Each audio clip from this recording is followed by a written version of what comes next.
Hello and welcome back. This is Lake Tahoe Television News. Police responded to reports of shots fired in Pollock Pines last Wednesday. When deputies arrived on the scene, a 15-year-old boy reported that a man had forced him to the ground and put a gun to his head and then fired off several shots. The boy was not hurt. Deputies identified the suspect as Lawrence Stone of Fernley, Nevada.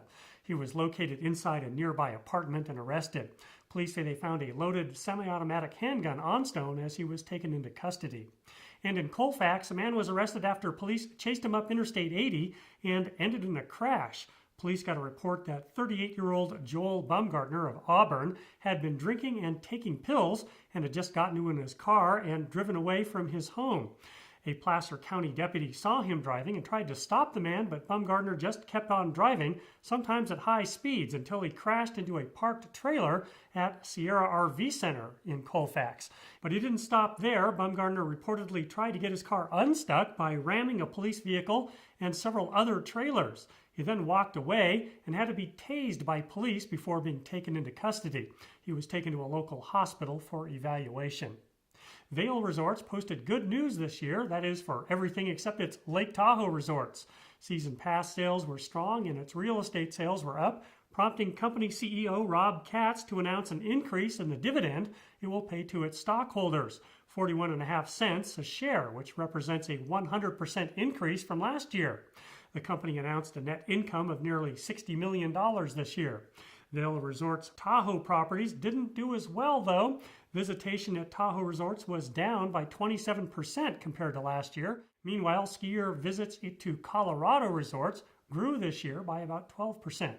This latest set of storms coming through the region does help a little bit, but most of the precipitation has been falling on the west slope of the Sierra and not really saving much for the Tahoe-Truckee region on the east side of the hill.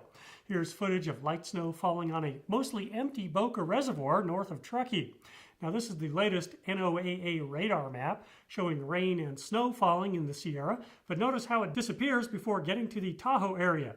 The water level in Boca Dam has risen about 6 feet this month, according to USGS data, but as you can see by the footage, there's still a long way to go until the lake is full.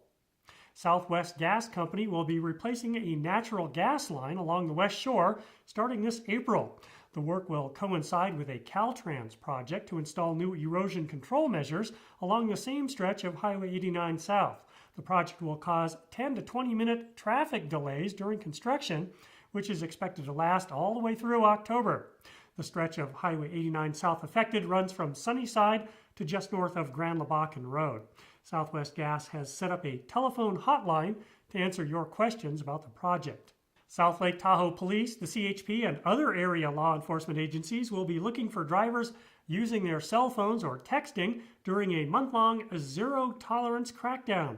Increased enforcement of the ban on handheld cell phone use while driving will occur during the entire month of April, but we'll have additional high-visibility patrols scheduled in South Shore for April 3rd, 8th, 17th, and 22nd. A ticket for driving while texting or talking will cost $161 for a first offense and a minimum of $281 for subsequent violations.